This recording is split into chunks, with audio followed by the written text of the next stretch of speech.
Hi friends, നിങ്ങളിലെ ഒളിഞ്ഞിരിക്കുന്ന ശത്രു ആരാണെന്ന് നോക്കാം. 3 കാർഡ്സ് സാധാരണ പോലെ അവിടെ വെച്ചിട്ടുണ്ട്. അപ്പോൾ സെലക്ട് ചെയ്യാം. First, second, third.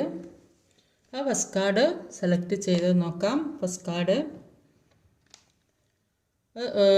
നിങ്ങളിലെ ഒളിഞ്ഞിരിക്കുന്ന ശത്രു എന്നാൽ നിങ്ങളെ ഏറ്റവും വേണ്ടപ്പെട്ട പ്രിയപ്പെട്ട ഏതോ ഒരു വ്യക്തിയാണ്. ഒരു എല്ലാവരും അംഗീകരിക്കുന്ന തരത്തിലുള്ള ഒരു വ്യക്തി, എല്ലാവരും ഇഷ്ടപ്പെടുന്ന തരത്തിലുള്ള വ്യക്തിയാണ്, എല്ലാവരും റെസ്പെക്റ്റ് ചെയ്യുന്ന ഒരു വ്യക്തി. ആ വ്യക്തിയാണ് നിങ്ങളിൽ ശത്രു എന്നാണ് കാണുന്നത്.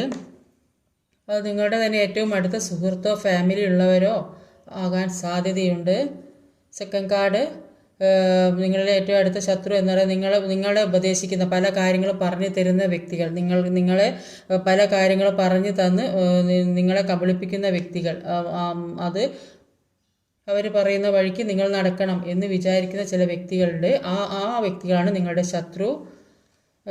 അടുത്തത്, നിങ്ങളുടെ തേർഡ് കാർഡ് സെലക്ട് ചെയ്തവർ നിങ്ങളുടെ ഫാമിലിയിലുള്ളവർ തന്നെയാണ് നിങ്ങളുടെ ഏറ്റവും അടുത്ത ശത്രു എന്നാണ് ഇവിടെ കാണാൻ സാധിക്കുന്നത്.